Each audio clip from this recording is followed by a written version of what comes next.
You know, in the world of finance, trust is everything, right? But for decades, when it came to sustainability, it was pretty much chaos. So today, we're going to talk about how a new architecture of trust is being built, not for money, but for the information that's going to shape all of our futures.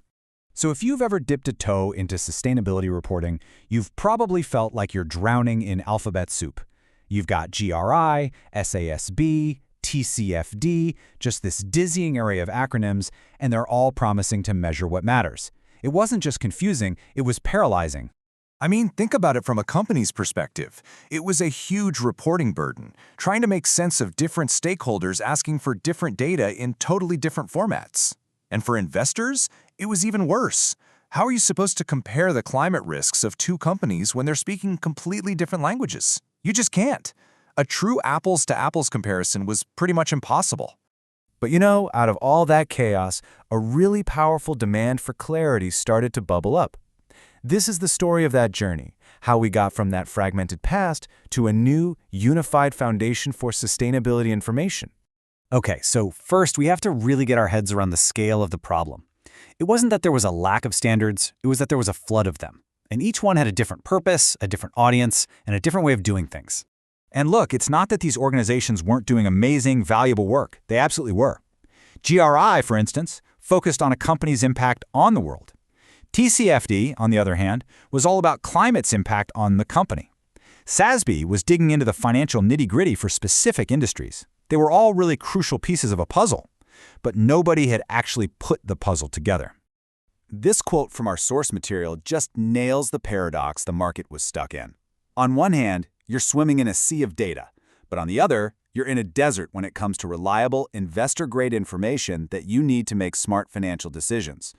It was the classic case of way too much noise and not enough signal. This confusion just couldn't last. The market, and we're talking investors and companies, started demanding a single, coherent blueprint that everyone could build on. And once that momentum started, wow, things moved with astonishing speed. Just look at this timeline. In September 2020, two huge things happened at once. The major players finally agree to cooperate, and the IFRS Foundation basically asks the world, hey, should we step in here? Just over a year later, the ISSB is born, and less than 2 years after that, we have the first standards in our hands. In the world of global standard setting, that's moving at the speed of light. It's truly remarkable. So what was the response to the IFRS Foundation's big question? It was absolutely overwhelming. 577 responses came flooding in from regulators, accountants, and companies all over the world. The message couldn't have been clearer. Yes, the world desperately needs a global baseline, and you, the IFRS Foundation, are the ones to build it. So, why the IFRS Foundation? What was it about this one organization that made markets trust them with such a monumental task? Well, it's because they've done this before. The IFRS Foundation is the parent organization of the IASB, which creates the accounting rules used in over 140 countries. They have decades of experience creating the language of business. So they have the credibility, they have the global reach, and they have the solid processes to build standards that markets can actually trust. And this structure is the absolute key. It's a whole system of checks and balances. You've got public authorities at the top making sure there's accountability. Then you've got trustees providing governance. And then, this is so crucial, you have two independent boards of experts who are the ones actually writing the standards, totally free from political or commercial influence. This isn't just bureaucracy. This is that architecture of trust we were talking about in action. So with this trusted structure in place, the IFRS Foundation created the ISSB as a sister board to the IASB. And the parallel here is just perfect. The IASB handles the financial statements, the traditional language of business. The new ISSB focuses on all the sustainability information that directly affects those financials. So you have two boards, but one shared mission. Give investors the complete picture. All right, so with the architect chosen and the blueprint approved, what was the ISSB's grand design? What were they actually trying to build?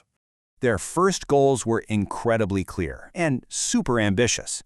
First, be comprehensive. Cover all the sustainability topics that affect a company's value, not just climate. Second, be global. Create a single standard that works everywhere, from Sao Paulo to Singapore. And third, and this is arguably the most important one, create a baseline. This is what they call the building blocks approach, and it's brilliant. The ISSB doesn't try to replace everything that's already out there. Instead, it provides the strong, consistent foundation, that global baseline, that investors need. Then, jurisdictions like the EU can add their own specific blocks on top for their own policy goals, and companies can still use standards like GRI to talk about their broader impacts to other stakeholders. It's designed to fit in, not fight.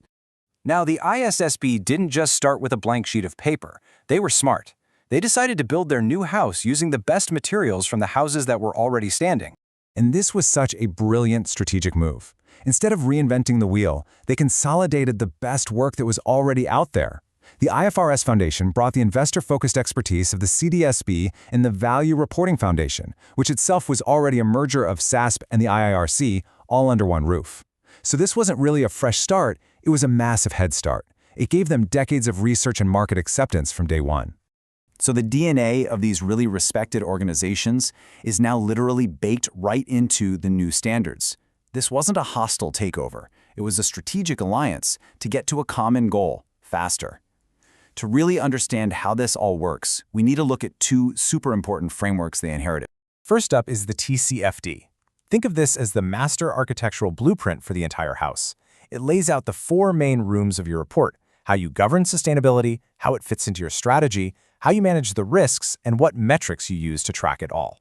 It tells you what to report on.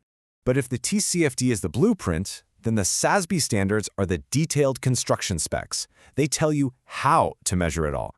So for a software company, that might be all about data privacy. For a mining company, it's going to be about water management. SASB provides those precise, comparable, industry-specific metrics that turn the TCFD's high-level blueprint into something genuinely useful for an investor. So the result of all this incredible work is a truly monumental shift. We've moved from this confusing maze of competing standards to a clear, globally recognized map.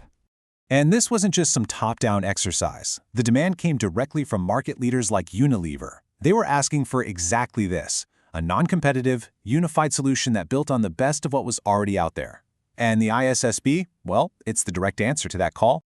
And that brings us to the ultimate question, doesn't it? For the first time ever, this architecture of trust is actually in place. We have a global baseline for comparable, reliable sustainability information. The map has been drawn.